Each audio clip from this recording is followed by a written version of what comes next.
Hey there, Jets Nation. Welcome back to One Jets Pod. Whether you're tuning into our video content or joining us on our audio-only platforms, we've got you covered. If you're enjoying what you hear or see, don't forget to hit that like button, subscribe to our channel, and don't just gently tap, but smash that bell icon to stay notified whenever we drop new content. Also, we love comments and 5-star ratings. Thanks again, Jets fans. Now together, let's fuel the green and white passion. Let's go, Jets.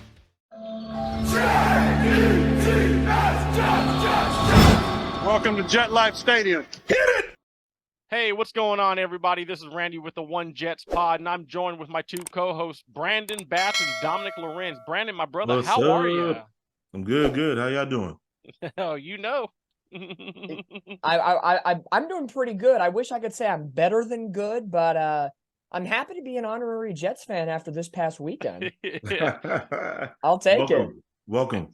And I'm sure something else Dominic's happy about, and that's being in first place this week after Who? I'm just saying. Curtis, thank you to Cincinnati. Thank you to Minnesota. Not thank you to the Chargers. That was ridiculous. And That Minnesota game, man. I knew I should not have picked the Bears. I know. I was like, I should not, but they had played two good weeks in a row. I was like, it was bound to happen. It was bound to happen. You guys fell to the trap game. We did. We did. You know, it happens, but hey, I'll take first. It could only be a 1 week stay, but nevertheless, you know what? I'm afraid to pick Los Angeles Chargers going forward because you know what? All this talk about Justin Herbert being a Hall of Fame talent, this and that, if he was playing somewhere else, all he'd be doing. Dude, he is horrible in the fourth quarter. Throws godly interceptions at the wrong moment. He is not clutch. You know, like he actually has quite a few comebacks. When? They put the stat up. They put the stat up during that game Monday night. And he actually, I don't remember specifically what the stat was, but he's got quite a few comebacks. How come they're not winning more games? In his short career so far. How come they're not winning more games? How come they're not going further into the playoffs? Because the Chargers are just the Chargers. Chargers are the Chargers. Randy, you know, it's like being an Angels fan. Chargers are like Angels fans. Who else let me down this week? Oh, God. I don't know why I picked the Colts against Jacksonville. 49ers let us all down. Dude. It was a week of try it again. Seattle let me down. Seattle should have won that game. Everybody talking up the Bengals. Barely beat Seattle. You got to get back on the Bengals bandwagon. Your Bengals. Let's see. Falcons let me down against. Okay, anyway, so you both went 10-5. What was the final score of that Chargers-Cowboys game? 20-17. Mm-hmm. Yeah, so we all overshot that one. So Dominic would have won technically by tiebreaker. So I go 6-9. That's a horrible week. 6-9. Hey, like I got damn near go undefeated this week to really get back in the mix of things. At least try to get back first place. Hey, we'll hope for more parity in the picks later in the show. I'm hoping so. But the current standings are with Dominic finally in first place and winning a week, 57-36. Brandon moves up to second place, a game out, 56-37. And there I am in lowly third place, coming up the rear, 54-39, dude. Ugh. Hey, but I had a good 5-week run, but I'll be back. Like you guys were telling me. Just for now. Early. It's early. All right. So now that we got that out of the way, real quick. So a couple hours before we came on to do this show, we all learned that McCole Hardman was traded back to the Chiefs. And the trade consists of McCole Hardman and a 7th round pick going to the Kansas City Chiefs and a 6th round pick going to the Jets, both picks in 2025. Before I get your guys' take on McCole, if you guys want to say anything at all, I just want to say I don't know if you guys saw the YouTube short I put out. I think it was like about a week ago, maybe a couple. I don't remember, about how this could, when he was talking about, his playing time and whatever, how this could possibly turn into a Elijah Moore situation, and it didn't. Mm-hmm. He kept his mouth shut. He did what he needed to do. He did what the coaches asked, and in return, I believe the Jets rewarded him by not shipping him off to where he may not be as successful or have as much success. Instead, sending him back to a Super Bowl caliber team and basically saying, "Thank you for doing things the right way. Thank you for not, making this weird." And I just want to commend him and say thank you for going that route. And I wish him nothing but success, in Kansas City. Brandon, what do you think? Yeah, I totally agree with you with how he handled it. I mean, like a true professional, he didn't, he wasn't griping or trying to be a locker room cancer that we heard Elijah or Mims was in the past. But it's one of those things where, the Jets were not expecting lightning in a bottle as it relates to or catching lightning in the bottle as it relates to Xavier Gibson. Yep, absolutely. Gibson came in and kind of took McCole Hartman's spot. Pretty much. Yep. And I'm sure it sucks to get beat out by a rook, but that's essentially what happened because they're not gonna do anything with Cobb. As long as Aaron Rodgers is there, Cobb is gonna be there. That's just kind of the way it is. So right. It was at that point, it was between McCole or Gibson, and Gibson won him out. And it's just it sucks to not, be able to find a spot for a talented guy like McCole Hartman, but he'll fall right back in place with the Chiefs. And I think Joe Douglas did him a favor sending him back there, like you said, for his handling of this entire situation. At the end of the day, I think Randy, I talked to you before, and I was spot on. That was the one spot I said, if Hardman was to get dealt, watch him go right back to the Kansas City Chiefs. I don't know if I said it on the show last week or the previous week, or it might have been just in a chat between Randy and I. But I said, watch Hardman, and if he is traded, the Chiefs are going to be the number one destination. It's familiarity. Yep, there's weak spots right now on this Chiefs offense. They really don't have a wide receiver one. Travis Kelce is their wide receiver one, and he's a tight end. Hardman has that relationship. He's had big games before with Patrick Mahomes. Again, as an outside Jets fan who's a 49er fan at first and foremost, Hardman did everything the right way. It was a tough situation to come in already with Garrett Wilson as their lead dog. They brought in Lazard and Cobb. You're already pretty much pushed to wide receiver 4 in that retrospect, and then you get beat out by a very strong rookie. Those are just intangibles that you can't work around. The only way Hardman was going to be a part of this offense was if he was putting up Garrett Wilson numbers in preseason training camp, and he built that relationship with Aaron Rodgers almost like a Randall Cobb relationship right away. And with two players, Rodgers coming from Green Bay, Hardman from Kansas City, it was going to take time to mature that relationship, and it was just kind of over before it started. So you cut your losses. It doesn't really affect you. Low pick swap is not that big of a deal. He goes back to a familiar place in Kansas City. The Chiefs will rejoice. I'm pretty sure probably in his first game or two back with the Chiefs, he'll probably be their leading wide receiver. And, it's what else are you going to do at that point? You can't be mad about it. And I'll say this.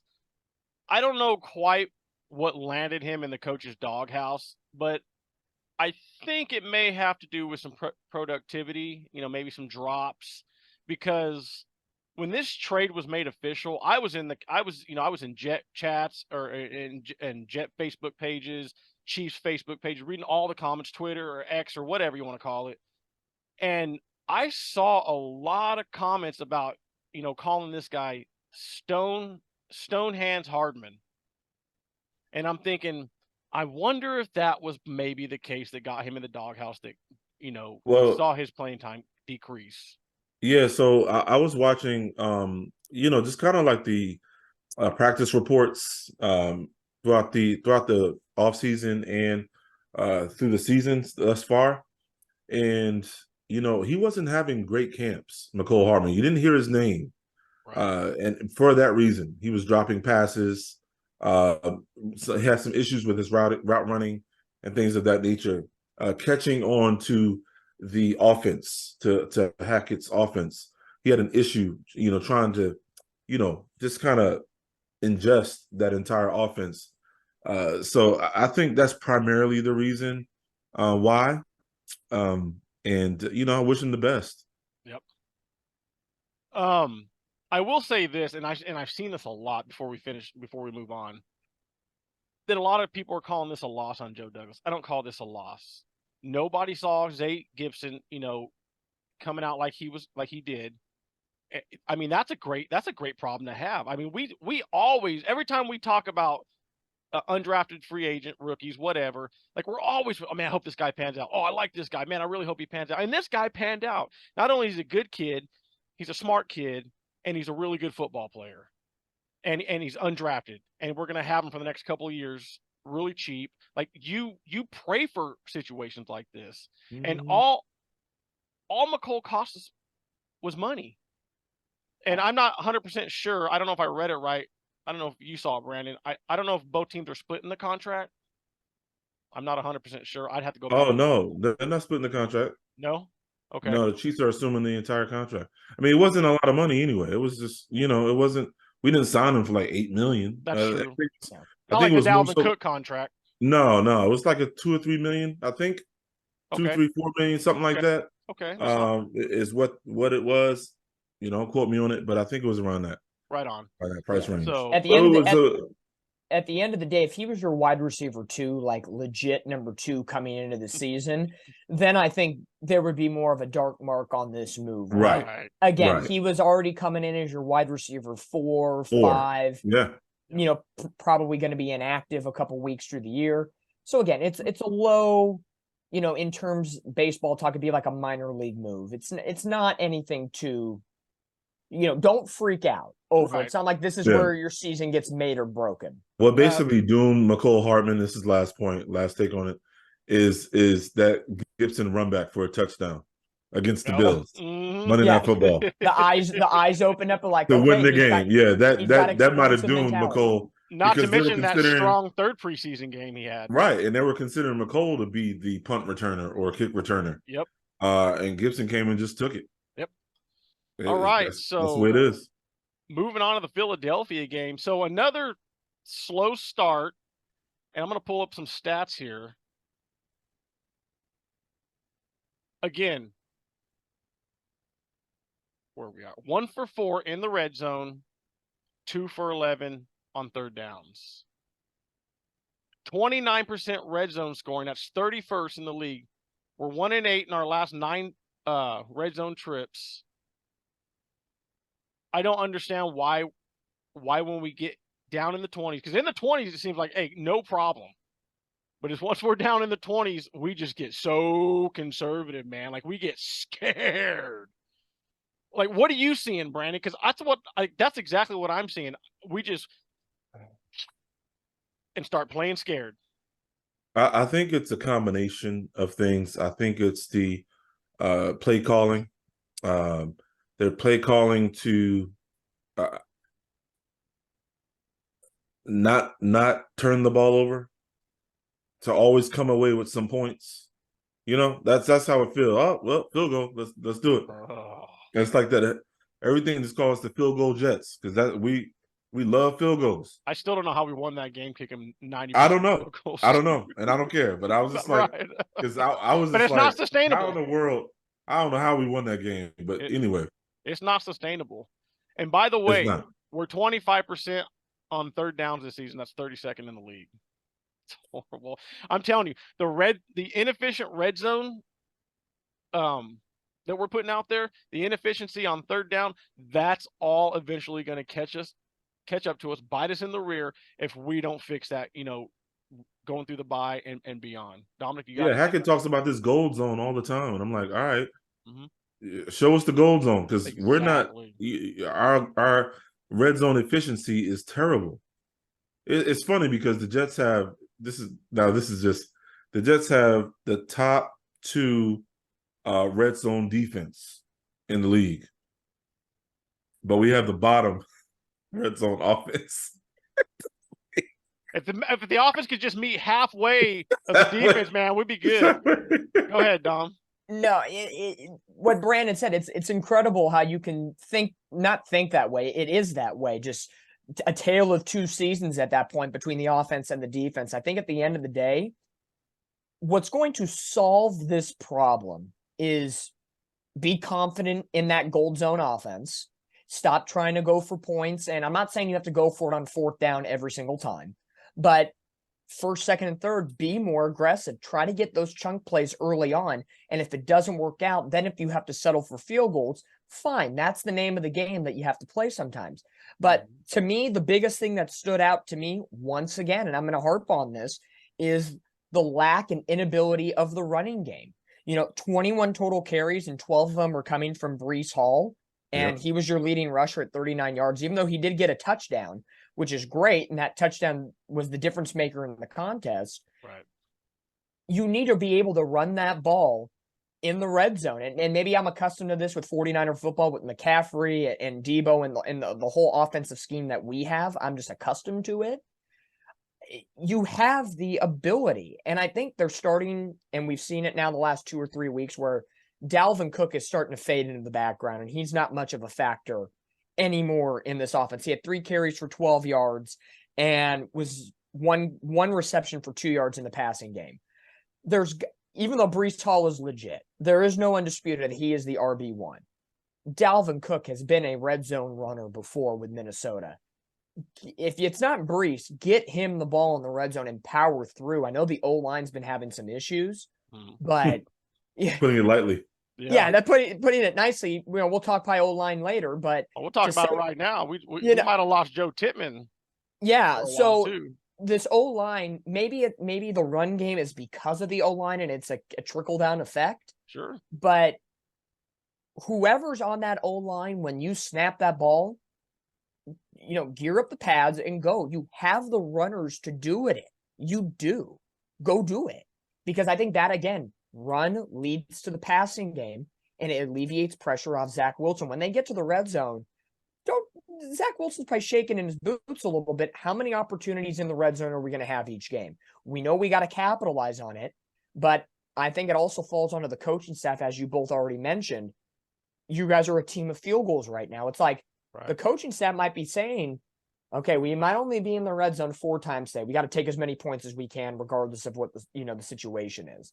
Just kind of that drastic mentality, but your defense is keeping you in the game, so you have more than those few opportunities to pounce on. Go do it. Don't be scared.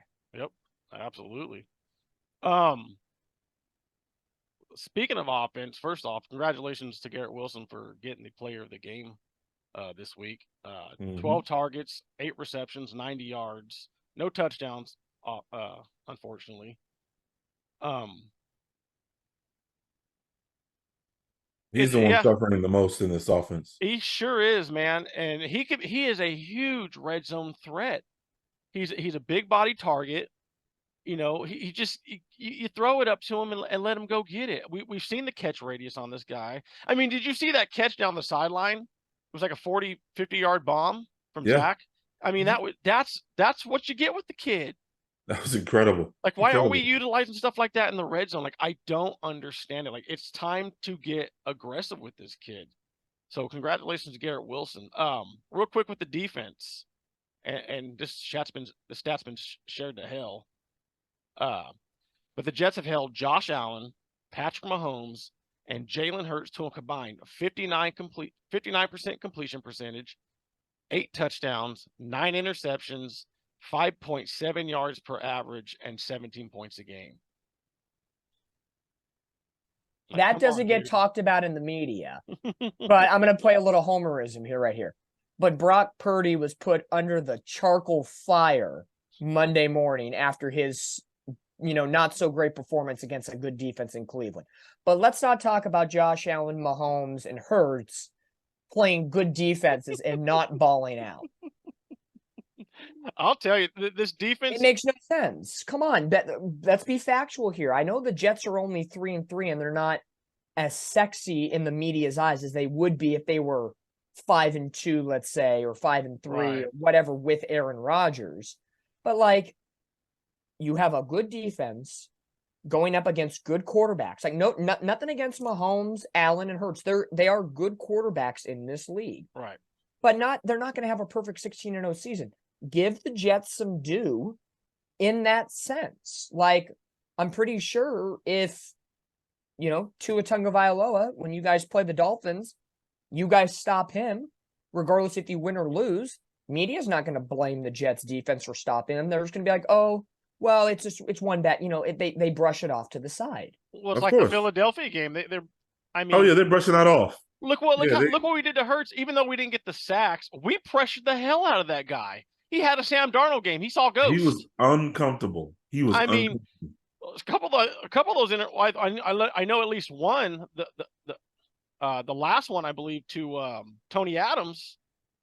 Like, there was, I believe he was hearing footsteps at that point. I mean, he just threw it right to him. Yeah. I mean, you guys took down and one thing I mentioned last week about this game, I said one of the battles that the Jets need to win in order to be competitive in this game, that D-line needed to overtake the Eagles' O-line. Check. You did your business. And I said, if that can happen, you have a much stronger chance. And here we are. Jets win. Like, it's simple things that can make the biggest difference. But again, who's talking about that? Everybody's still talking about the Eagles being, oh, they're the team to beat, and the Niners and stuff like that. Oh, they're like, oh man, this was just a blip on the. Okay. Yeah. No Aaron Rodgers. That's okay. We'll take the win. AVT. Yeah. 3 of our top corners out, and we play like we weren't missing a beat on defense. I mean, there were some people bitching about A.J. Brown. A.J. Brown's a bad son of a bitch. Yeah. He was going to get his catches. He was going to get his numbers. I don't care if Sauce Gardner or DJ Reed were playing, or Brandon Echols. He might have not maybe got $140 or whatever he ended up getting, but he probably would have seen close to 100 yards receiving. Still, I believe. He's just a good receiver. He's one of the elite receivers in this league. So, outside of that, considering the Jet situation as far as injuries, my God, dude, the team showed its grit.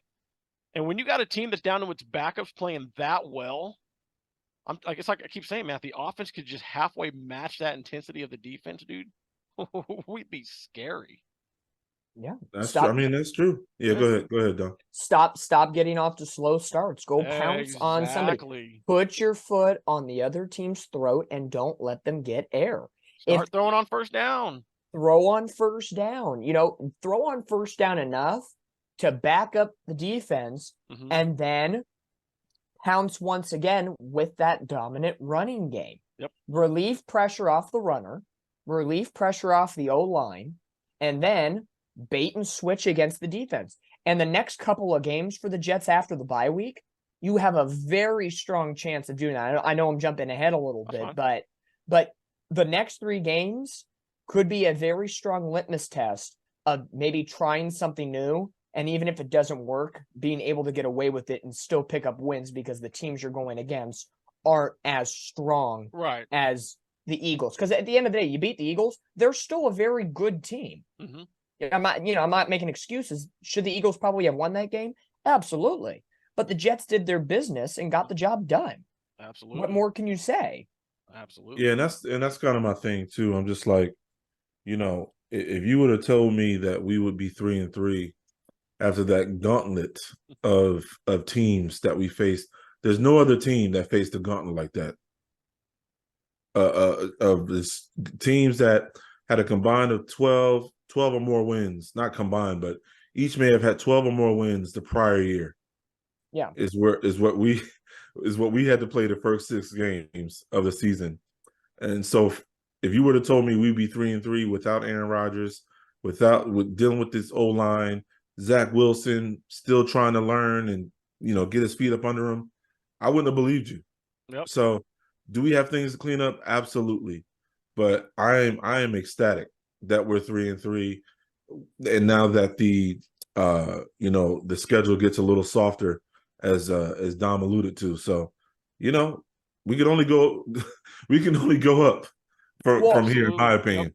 Well, yeah, and I'll pin this back to Randy on this one. Is you're 3-3, you're happy about 3-3. Think of it this way: the Chiefs game and the Patriots game. If you could have those back, you guys could be 5-1 in this sense. So there's a strong sense of, like Brandon said, clean up the little things. Mm-hmm. Games, situations like that, instead of going against you guys, can go for you guys going into the last game against Buffalo, the 2 games against Miami, the other game against New England, just talking about divisional rivals at that point. So there's a, Randy, like I said, I'll pose it to you. 3-3, we talked about it before.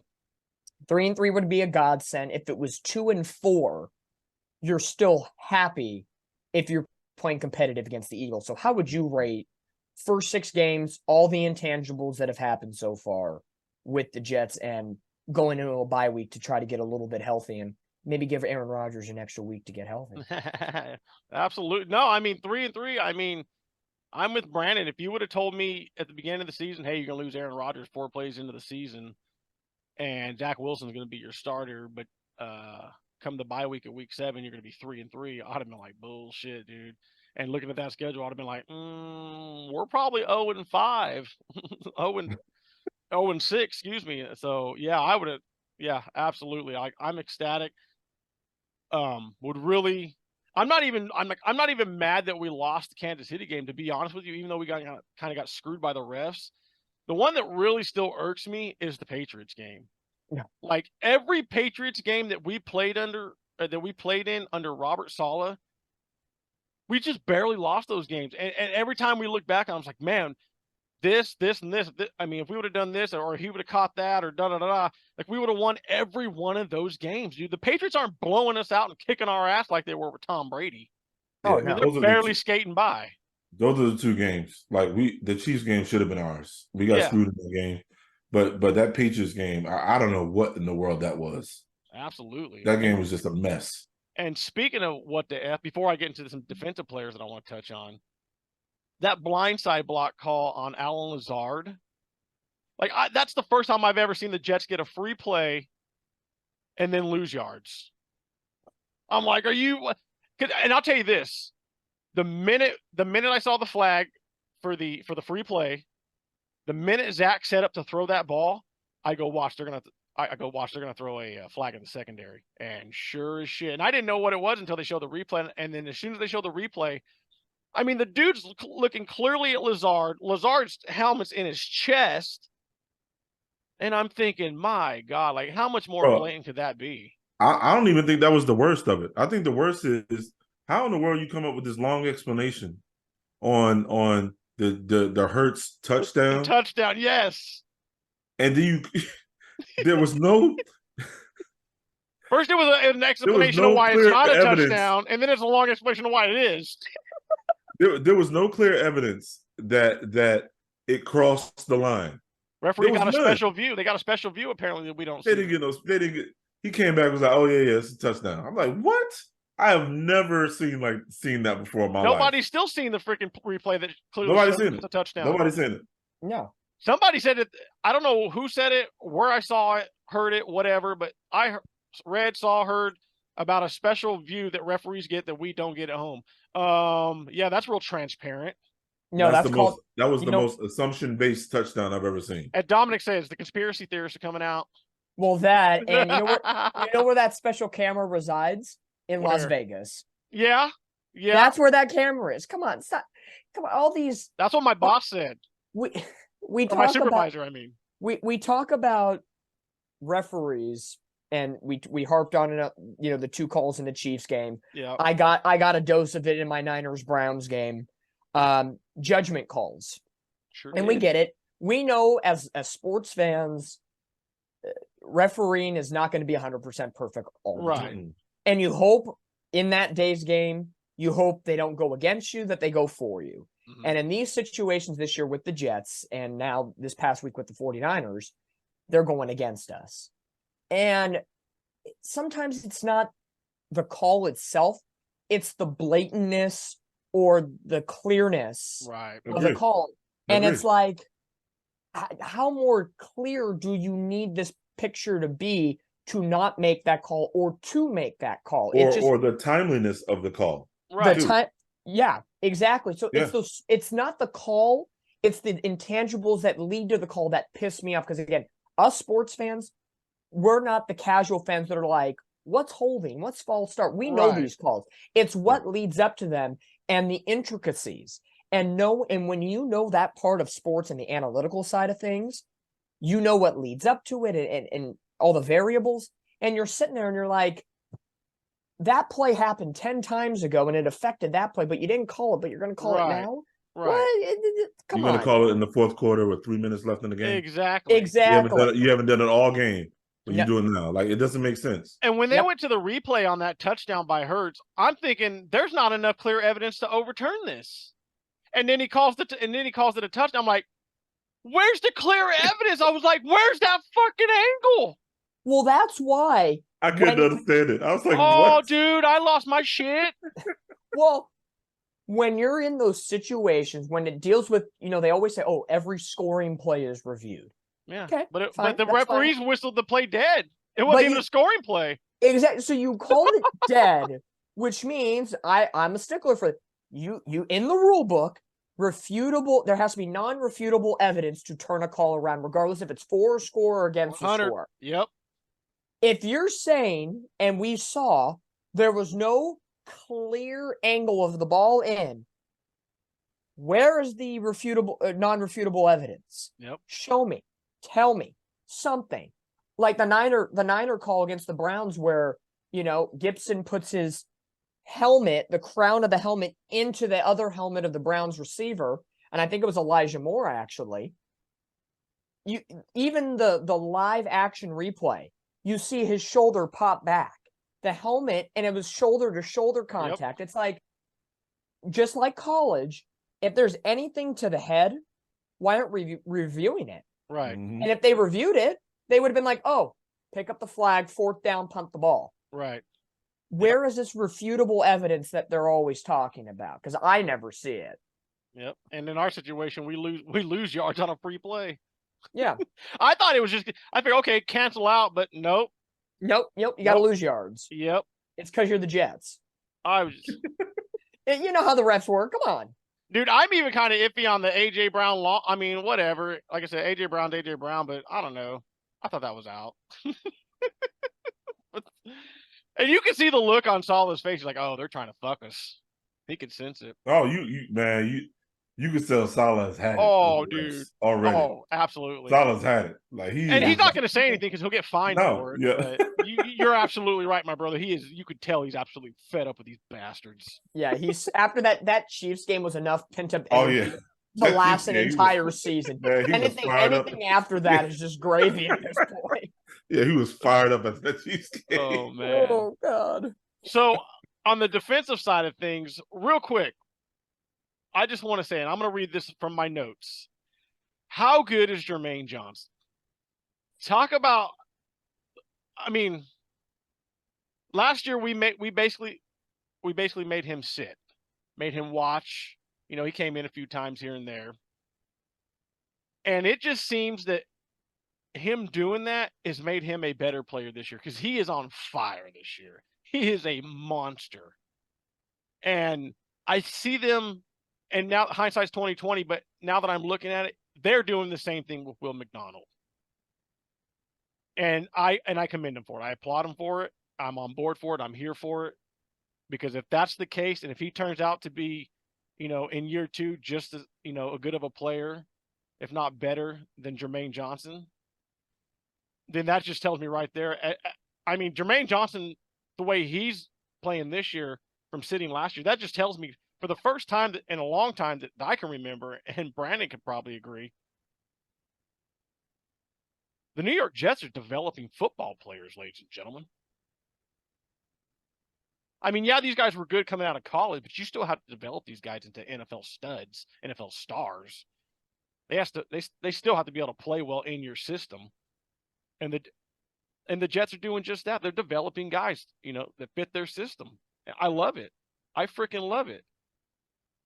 And speaking of the defensive side, Quincy Williams, Listen to this, fellas. Best linebacker in the league. Best. Sorry, Dom, but best. He leads all linebackers with 31 defensive stops. He does. Football Focus. Has only missed 4 tackles. His plus 27 margin between stops and missed tackles is also number 1 amongst linebackers. Come on, Don. He's a beast in coverage. He's tied first amongst linebackers with 5 pass deflections, allowing 5 yards a target. Third lowest among 32 qualified linebackers, minimum 20 targets. Whatever you guys want to say about our good friend Quincy Williams, feel free. We'll let Dom talk about it first. Absolutely. You know, he and Fred Warner are a terrific 1A, 1B I combination. don't want to hear about no Fred Warner. Yeah, I don't have the stats in front of me like Randy does for that. I like how you slid Fred Warner in there like that. I knew he was going to. I knew he was going to. You know, come on, faithful to the Bay, baby. Faithful to the Bay. I knew it. You know, hey, I'm a numbers guy, and numbers don't lie. And those That's numbers why I got you, baby. No. I can tip my cap to anybody, anytime. But the intangibles that I see from Williams right there is, good stuff. There, again, numbers don't lie. Right. Numbers don't lie. And I could probably pull up Fred Warner stats just to, compare the two. And that'll be something probably I do, after the podcast. And, we'll talk about it inside our group chat just to see how close these two players are. But with the eye test, not looking at the numbers, these are Fred Warner and Williams are probably the top 2 linebackers in football. No question. That's high motor guys, man. High motor. High motor, both. What I like the most, both of them are very cerebral guys. Yes, violent. And the violent, the IQ, what they see on the field, and to me, for a linebacker, it's the cerebral part of the game that really gets me to really like a linebacker, and that's what really got me on Fred Warner originally when he was up and coming. So to see that now in Williams and in the situation at hand right now with the Jets, there's a lot of similarities. Warner's a product of Mr. Robert Saleh. Yep. Exactly. Absolutely. So they're coming from the very similar tree. And I think, when you look at Williams and one guy we've talked about, I know last week, and we'll probably talk about it again. Williams as his business, you know how much that's going to help Bryce Huff? Yeah. Bryce Huff, there's so much to like about that kid. Man. Oh, yeah. Oh, a sack and a half against the Eagles. Overall this year, I'm just looking, he's 6'3", big body, 255 pounds, 4 tackles, 2.5 sacks. This guy is a product that Robert Saleh can sink his teeth into and really create that dynamic linebacking duo, just like he created in San Francisco.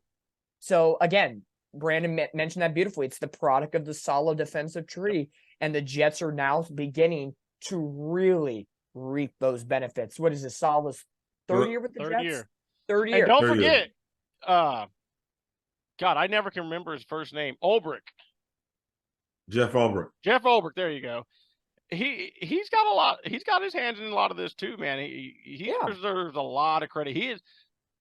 So, and this is just me. I think Ulbrich's going to be a head coach in a couple years. That's just my feeling. Yeah. Go ahead. So here's a nice little stat on Bryce Huff. Mm-hmm.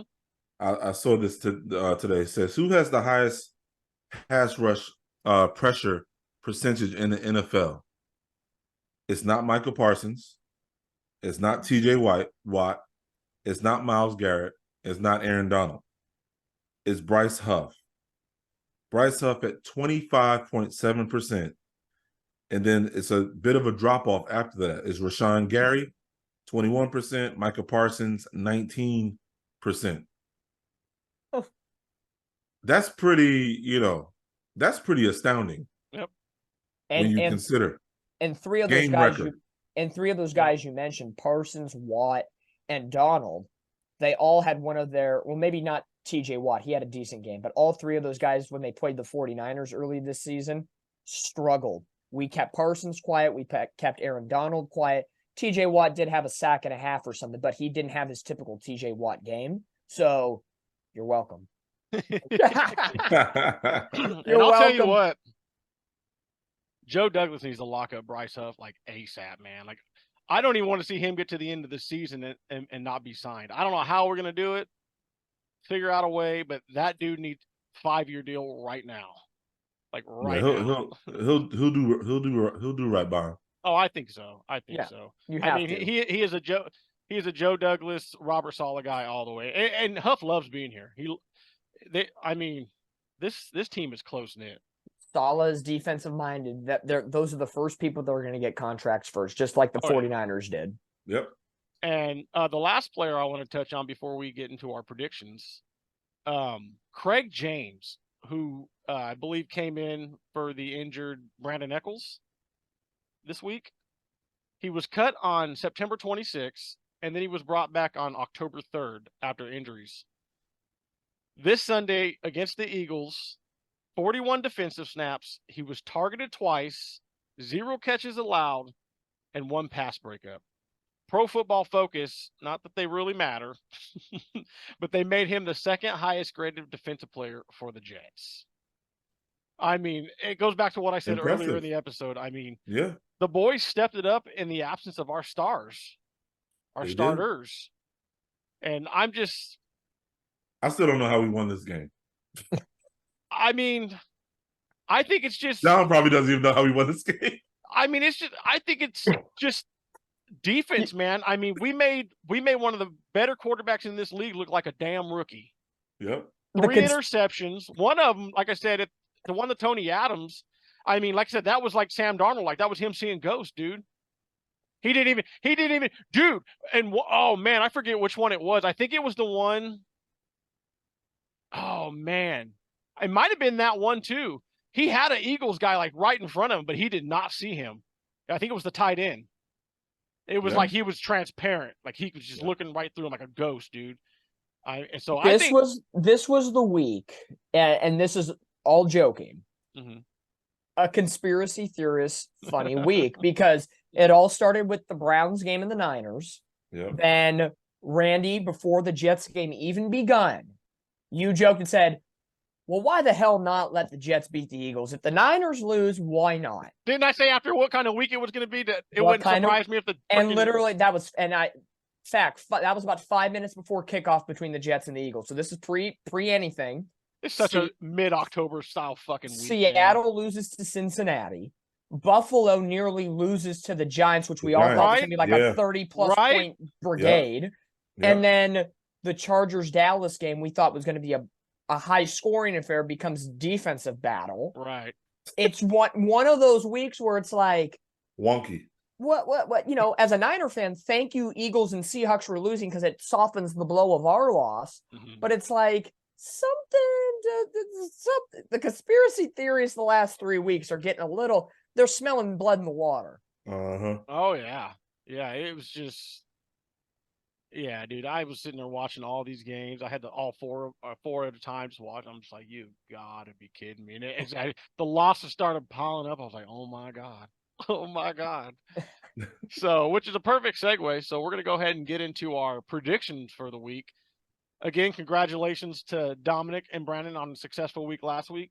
Congratulations to Dominic on winning the week as well as taking first place.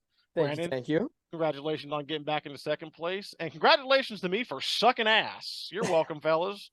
You're welcome. Congrats, Randy.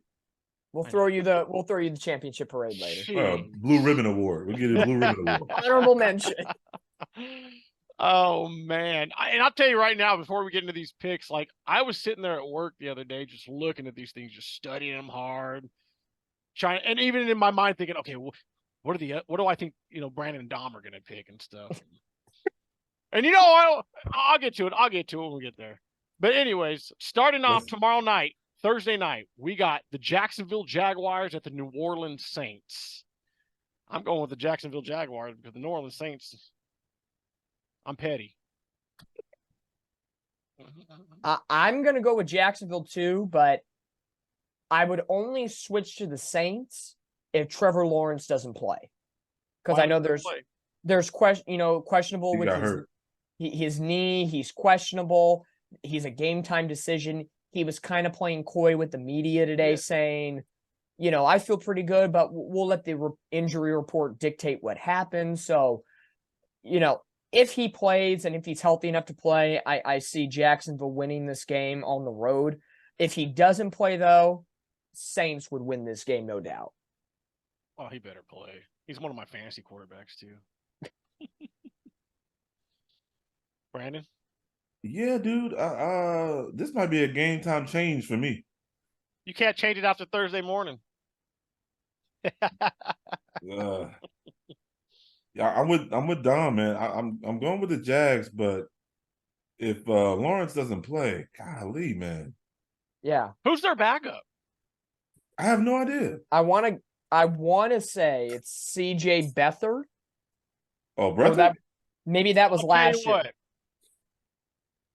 I'll tell you what, when it comes to injuries with superstars, I think I'm going to start allowing game time right before the game. But you got to let me know at least an hour. I'm sure they'll let us know an hour before the game.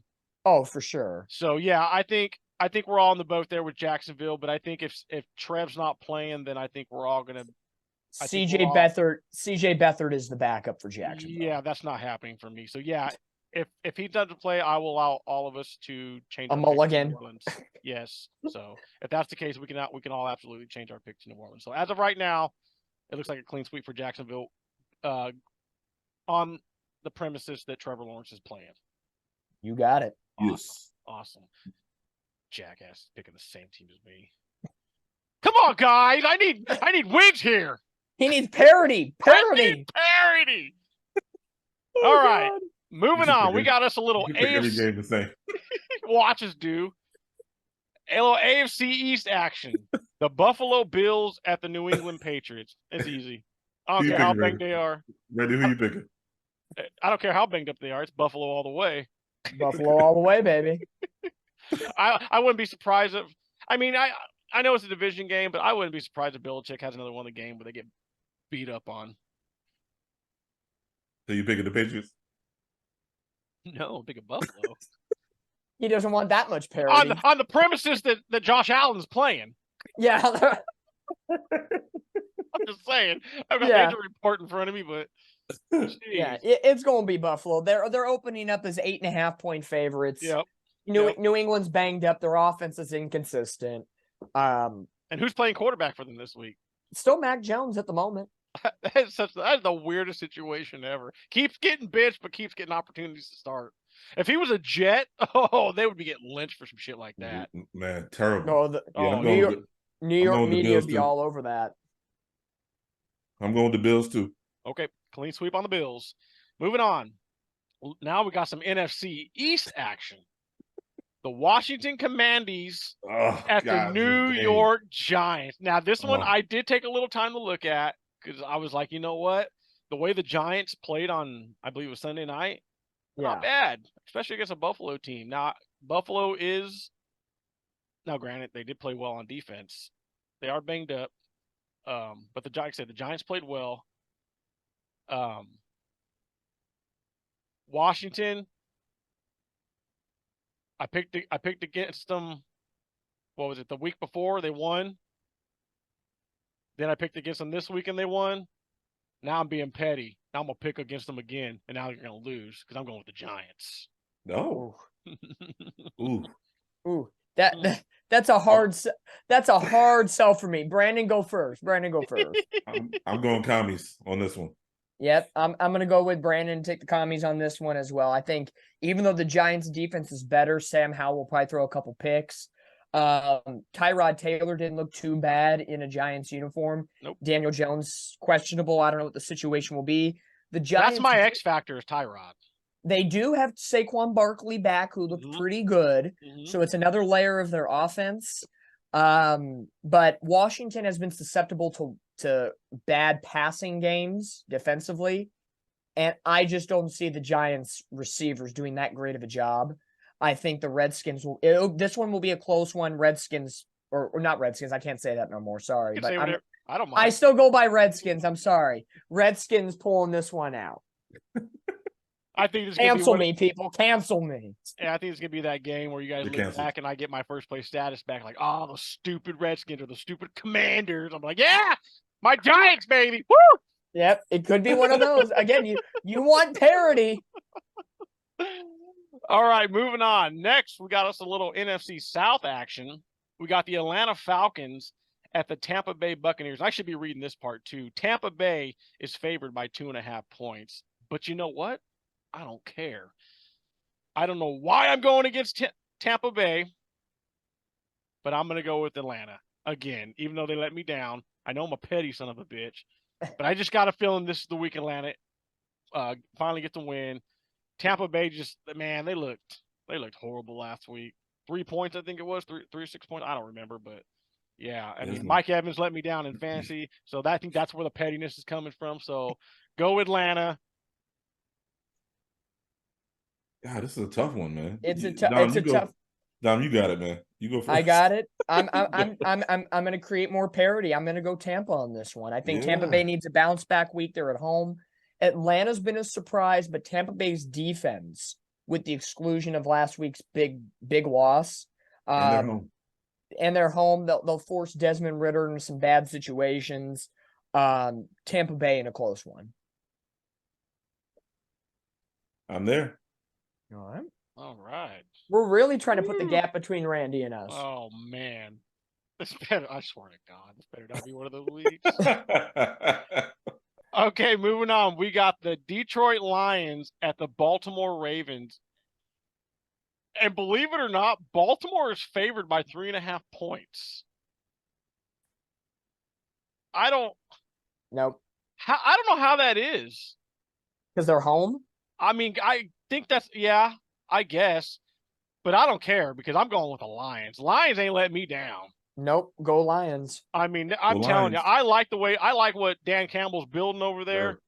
And so, yeah, I got the Lions on the road, and I think it's going to be something. I think it'll be close, but I think I'm talking like 24-17 close. So go Lions. They're gonna limit Lamar Jackson, and it's a tough offense right there in Baltimore right now.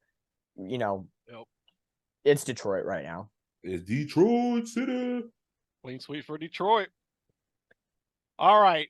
Now this game, I don't know. Originally, I've switched my pick since. Okay. Now we're at the Las Vegas Raiders at the Chicago Bears.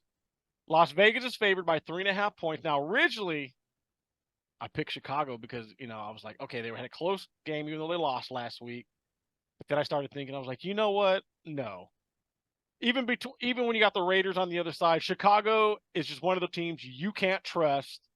So I was like, you know what? Screw it. Especially with Vegas being favored. I think the quarterback play slightly favors Las Vegas. Defense favors Las Vegas. So I'm going with Las Vegas on this one. And I don't think it's going to be that close. I'm talking like 24-10 Vegas.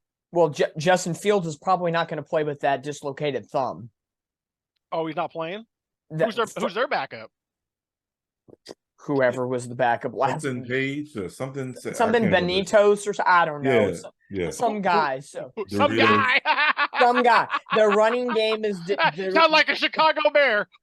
Yeah, the running game is injury prone right now. It's deteriorated. Yeah. Even if Jimmy Garoppolo doesn't play for the Raiders, I know he had back issues and went to the hospital. Raiders, their defense has been not bad the last couple of weeks, and I think the Raiders hold on. And I'm sure there's some guy backup's better than the Chicago some guy. Yep. So clean sweep on the Raiders. All right, no parity there. All right, so moving on, we got the Cleveland Browns at the Indianapolis Colts. Cleveland's favored at 2.5. Cleveland seems to keep biting me in the ass when I pick against them. The Colts, when I pick them, again, keep biting me in the ass. So I'm going with Cleveland. I'm taking the favored team here. And honestly, I think Cleveland, the way they went toe-to-toe with the 49ers, had a little help from the refs. But I think they're just going to go into Indianapolis and just smack around the Colts. And I think it's going to be like 27-14 Browns. Yeah, and I like P.J. Walker. Yeah, their defense is pretty stout. They got one of the top defenses. Myles Garrett's a badass, dude. Yeah. It's just hard for me to pick the Colts. I'm telling you, he might. I don't know, man. I'm thinking. I watched that Colts game. I'm like, what's the quarterback's name, man? Gardner Minshew. Gardner Minshew looked terrible. Got Brandon stumped over here. I didn't think I didn't think this would be that hard of a game to pick. No. Oh, well, excuse me. You tell him, Brett. You tell him. You know what I'm saying? Sheesh. Let me ponder, sir. We'll let Brandon ponder. I'll say this. Hurry up, we gotta go to bed. I do gotta go to bed though. You're right. I got from what I saw against the Niners, Cleveland, Indianapolis has been a nice story this year. Cleveland's rolling right now.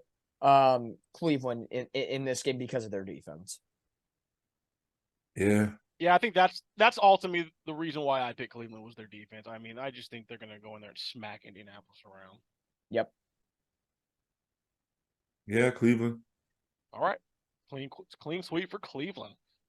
All right, moving on. We got the Pittsburgh Steelers at the Los Angeles Rams. LA is favored by 3.5, and I'm in agreement there. I'm going with the Rams because I mean Pittsburgh, even though they're at 3-2, they're not that good of a 3-2 team. I don't trust Kenny Pickett. The defense is so I'm going with the Rams. I think the Rams win kind of big here. I'm thinking 27-10. Rams are away or home? They're home. Oh yeah, definitely Rams. Yeah. It'll be a sea of black and yellow for the Steelers, but Cooper Kupp's back. The Rams are rolling. Their defense looked nice against Arizona. Mm-hmm. I hate to take a Niner divisional foe, but Rams over Pittsburgh due to an overwhelming better offense. Even though the Rams have 2 injured running backs, they still got Cooper Kupp, Puka Nacua. I think they'll be fine. Yep, absolutely. So clean sweep on the Rams. All right, moving on. A little NFC West action. We got the Arizona Cardinals at the Seattle Seahawks. Seattle's favored at 8.5 points. I'm in agreement. Arizona sucks. And Seattle bounces back after losing last week. And I don't think it'll be that close, even though it's a divisional game. I'm thinking honestly, 30-14. So yeah, Seattle. Yeah. Again. Yep. Seattle's my pick too.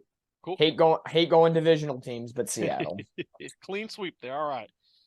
Now this one is kind of one of those games that had me pondering like the Cleveland and Colts game had Brandon.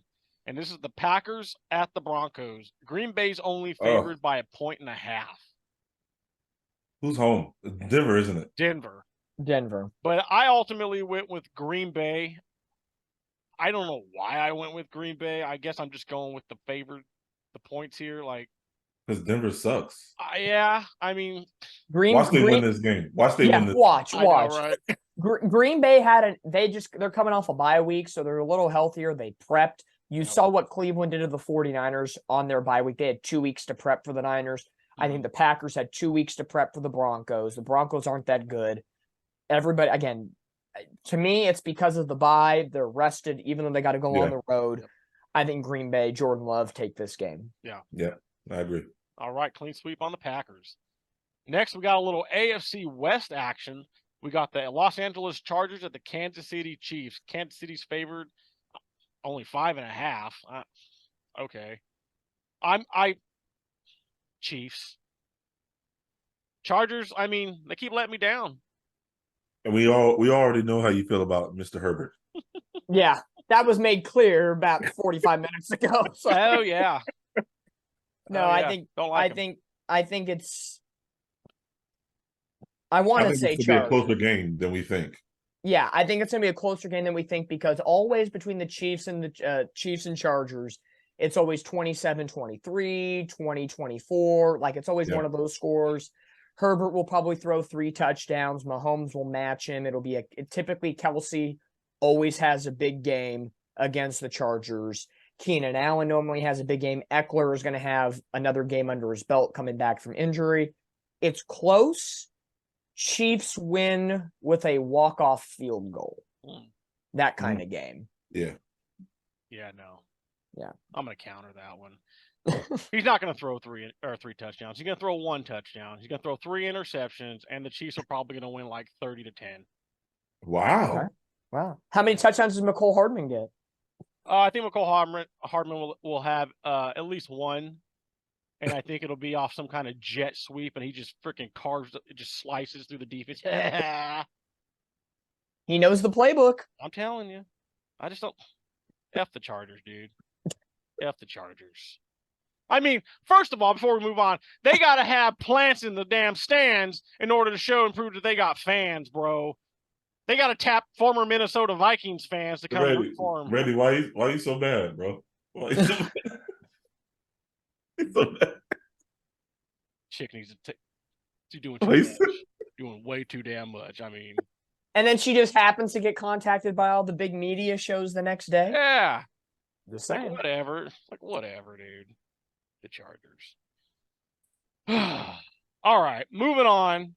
Clean sweep on the Chiefs. Clean sweep on the Chiefs. I think I heard Brandon pick Los Angeles. All right, moving on. Miami at Philadelphia. Ooh. Philadelphia. Miami defense sucks. Philadelphia is going to have a bounce back week on offense. They're going to torch that Miami defense. And I think the Philadelphia defense punches Miami in the mouth. I think it'll be close. I'm thinking 24-20. And they're in Philly, right? They're in Philly, baby.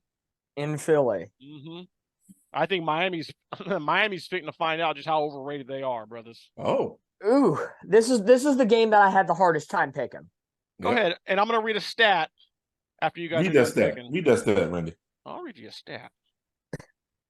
Where's this at here? All right. AFC East through the first 6 weeks. Miami 5-1. Now, mind you, SOS is strength of schedule. SOV is strength of victory during that schedule. Okay. Miami is 5-1. Their strength of schedule is .257. Their strength of victory is 1.172. That's a joke. Buffalo 4-2. Their strength of schedule is 528. Their strength of victory is 500. You know, they're playing good teams and they're showing why they're good. You got us, the Jets, strength of schedule .556. Our strength of victory 556. And the New England, of course, down there, they got a strength of schedule of 639. Holy shit! And their strength of victory is 500.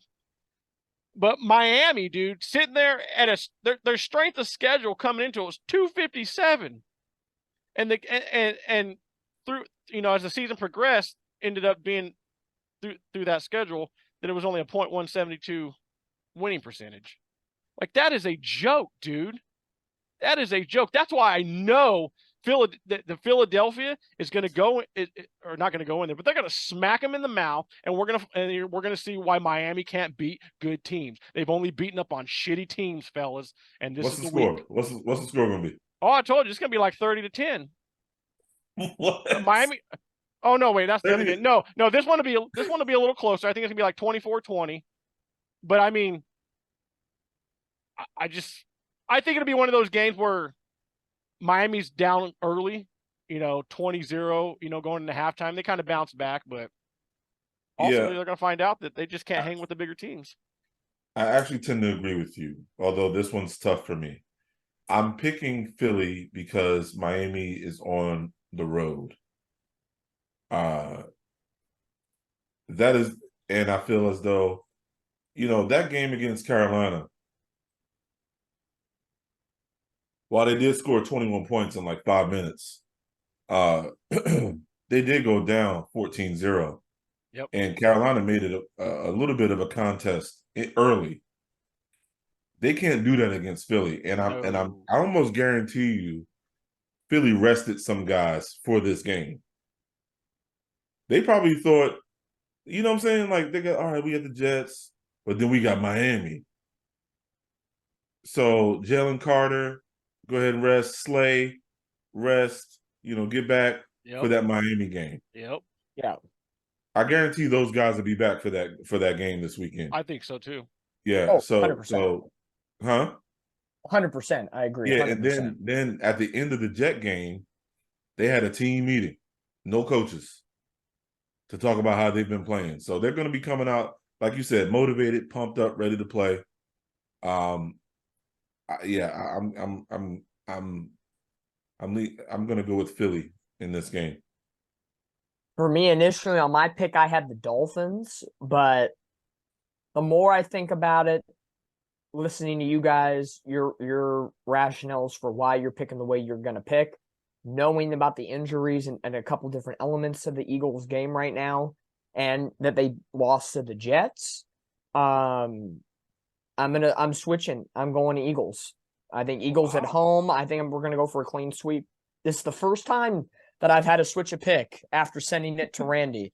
I'm making the switch. You guys are, I'm not doing it because of parody purposes. I'm like, oh, we'll all have the same picks. We're all in this to win it. No. I think the Eagles will. Is it going to be a high scoring game? Potentially. Could it be a low scoring affair like the Dallas Cowboy Charger game, like we thought it was going to be big and it's not? Mm-hmm. Could be too. I think this game is going to be kind of a rabbit out of the hat. You never know what you're going to get until it's over. Yep. Absolutely agree. All right, and then moving on to the final game of the week. The game of the week for Dom, as far as Dominic's concerned, I get to relax on Sunday and just watch football. Do. You got the San Francisco 49ers at the Minnesota Vikings. San Francisco is favored by 6.5 points. I'm in agreement. I don't care. I don't even care if San Francisco loses. They could lose like 2-3 in a row, and I still wouldn't pick against them. So I got San Francisco. And matter of fact, I got San Francisco kind of big here in a bounce back week. I'm talking back. They're going to get back to scoring 30 points a game. I'm talking 31-17, 31-20 49ers. In prime time, too. Oh. I'm not even sure they score that much points. But, Niners going to be coming off that loss with their hair on fire. So I'm definitely picking the Niners to really convincing win this weekend. Take some time, Dominic. Talk about some Niners. Oh, I have a question, though. I have a question, Dom, before go for it. Before you go, if you don't mind. Yes. What's the deal on Debo and CMC? So the situation right now with Debo, it was a shoulder injury. He came out. It wasn't a contact injury, just something that kind of tightened up on him. MRI was negative. It's about pain tolerance. He should be fine to go. No serious injury. Christian McCaffrey, along the lines, same situation. Oblique injury. It's all about pain tolerance. There's no serious cartilage or any damage. So if I put a little extra padding, they'll probably limit the snap count, not severely, but they'll probably factor in Elijah Mitchell a little bit more into the game. And then our left tackle, Trent Williams, ankle injury, no serious injury, just kind of stuck in the ground, kind of wiggled it. He was in a boot, but it was a protective orthopedic boot. They think he's going to be fine. He played the rest of the game against Cleveland. So all three key players avoided any serious long-term injury. From early reports, it looks like they're all going to play. There should be no problem.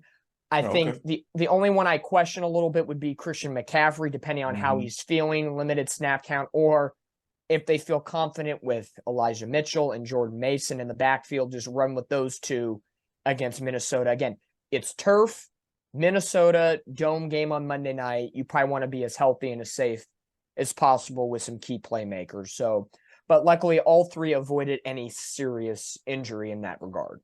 Oh, okay. Overall for me, yes, agree, both of you guys. Bounce back game. Niners got to pick up this victory. Defense, they showed up. They didn't have, all around, they didn't have their best game against Cleveland. Mm-hmm. And we know that it's been talked about. Brock Purdy lost his first game as a starter of San Francisco that he started and finished the game, taking away the NFC title game last year. I think the Niners really at this point, regardless if McCaffrey and Debo play or don't play, the Niners offense, they need to incorporate George Kittle more into the offense. I agree. I think they incorporated him very well in the Dallas game, 3 catches, 3 touchdowns. They got to really get him. He's still one of the premier tight ends in this league. Yeah, but they don't treat him like it. It's just weird to me. He's more have a game like that and then disappear for 3 games. Right. He's a blocker, blue collar worker on the O-line first and foremost, and then he gets his touches. But when he gets his touches, he's a yak monster. I'm going to take it, get the yards after the catch. I'm going to drag 4 defenders with me and get you positive yards. So if Debo and McCaffrey do play, take a little pressure off the two of them. Keep incorporating Ayuk like you've been all season long. Throw George Kittle into the mix. Minnesota's defense is vulnerable on many spots. This is the game where you can get everybody involved. Just kind of like what they did in I believe it was week 3, that Thursday night game against the Giants, where everybody got to touch the ball a little bit here, a little bit there. That's how Brock Purdy, it's got to go back to the basics, play hard-nosed football, get your 30 points a game, go after Kirk Cousins, who's typically not very good on Monday or, on primetime television. Yep. And just go out there and just do your business. You got 2 more games until the bye week. You got Minnesota this week and then back at home against Cincinnati. And if the Bengals are playing well, that could be a tough game. So go out, get the win against the team now, and just get back to hard-nosed football. That's Bengals that's aren't what it playing is. well. Bengals aren't No, playing well. just it's redemption week for the Niners. Redemption on the My road. Bengals suck. They only win when I pick. Welcome to the against them. jungle, baby. They lose when I pick them, bastards. Hey, they have a bye week, so you can't lose this week. Yeah. So we're all clean sweep on the Niners. Go for it. Let's go. Faithful to the Bay, baby. All right. So again, big week. As far as the Jets go, man, I'm happy. Brandon, I'm sure you're happy, man. 3-3 at the bye. We get to enjoy this. We get Sunday. to relax this weekend. Absolutely. I get to do my bye week, tradition where I just sit on the couch, put the four game screen on, partake in my indulgences and just chill out and probably take a nap. And you know what, Randy? We deserve it because We do. like I said to you, You've been like through I the said to gauntlet. you, Oh my God, man. Like I said to you in our post game reaction, these 6 weeks have felt like a season's worth of emotion. Oh, dude, I'm telling you, a full season's worth of emotions these 6 weeks. So I'm welcoming the break. Let's prepare. Let's try to trade deadlines coming up too. So speaking of, I'm glad you brought that up. Actually, speaking of, and I'll get Dom's take on this too, and I'll say what I'm looking for. But as far as the trade deadline goes, what do you guys see the Jets doing? Do you see them being buyers? And if they are buyers, where do you see them going? I would like to see them go the offensive line route. Brandon, what about you? So to answer your question, I think they should be buyers. The season has been saved, in my opinion. Going into the bye 3-3. I'm not saying we're just going to win every rest of the games, but if there's an inkling of a chance that Aaron Rodgers can come back, or that you can make the playoffs, you do all that you can to capitalize on a good season by getting some bodies in there. Get another tackle. You don't even have to trade for Leo Collins. You can just sign him right out of free agency and just plug it, and just see how he works out in practice or what have you. But we're currently the A seed as far as playoff standing. Yeah. We're right there on the outside. But yeah, I would look at the offensive line route. I was talking to my other buddies about this because it's like we need a wide receiver. I'm like, it's hard to say if we need a wide receiver yet because when you look at the tape, we have receivers open. Yep. They're getting separation. They're open. It's just Zach can't get it to them as fast. Right. So what would be the point in giving up draft capital for another receiver? Exactly. Just to say you got another receiver and you can't, and Zach still can't get it to him. Exactly. That may change. I'm hoping, I'm praying that changes, that Zach is able to do it. But because I've heard names like Cortland from Denver, or Mike Evans is the popular pick, but they're kind of, Tampa Bay is doing pretty well. So I don't know if they're going to give up on him. But just like guys like that, I've heard just kind of around the rumor mill as to potential wide receiver targets for the Jets. But get some big fatties on the front, man. I think that's gonna make the biggest difference in my opinion. Absolutely. I second that. Go after some O-line, protect Zach Wilson, give him more time in the pocket to do what he's got to do. The trade deadline is Halloween this year at 1:00 Pacific time, 4 Eastern. So the Jets are going to have one game before the trade deadline. That's against the Giants coming out of the bye week. After that, you got the Chargers at home and then at the Raiders on Sunday Night Football. Those are your next 3 games. Jets go, in my opinion, on paper, should be 3-0 in those 3 games. Give them 6-3 going into a tough 2-game stretch against Buffalo and Miami. Yep. Buffalo, you already have a 1-0 record against Miami. You have yet to see, and that's a Thursday night game. Yep. Actually, that's that's the Black Friday game. That's the Black Friday. Black Friday, yeah. Friday game. So you have a situation at hand where that one, Bills to Dolphins on a short week, that's going to be tough. That's a gauntlet test. Yep. But let's say in those 5-game stretch, let's say 3-2, because Buffalo is going to want redemption. That Miami game is going to be like the wild card.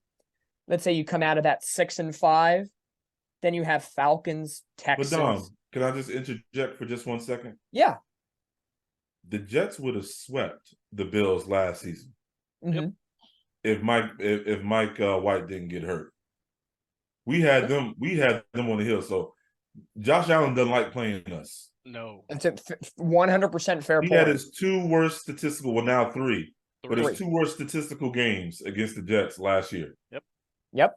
So I'm not saying we're not going to win. We're going to win. I'm just saying I think we have a chance with our defense. 100%. I think Buffalo's just going to want, of course, in their mind, absolutely redemption. Absolutely. So just for conversation's sake, let's say they get their revenge. Yep. 3-2 in that 5-game stretch. You're still a game above 500 going into the Falcons and Texans. You win those 2 right there, you're 8-5. 8-5. Yeah. You're telling me you can't make the playoffs at 8-5 and for the rest of the season?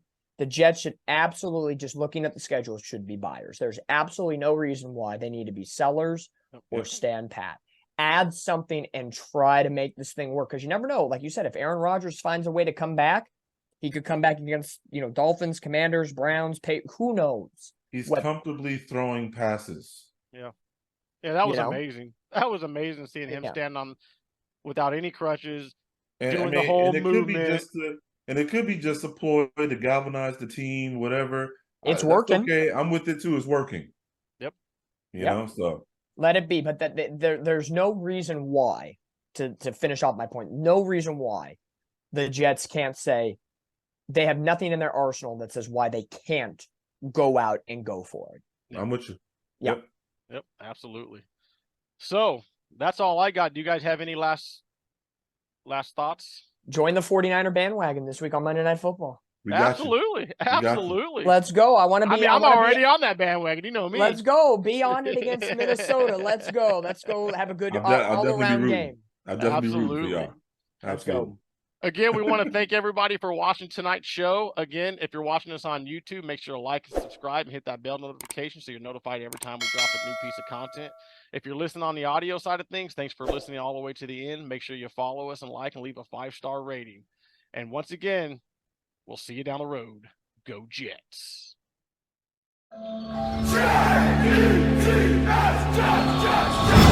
Welcome to Jet Life Stadium. Hit it!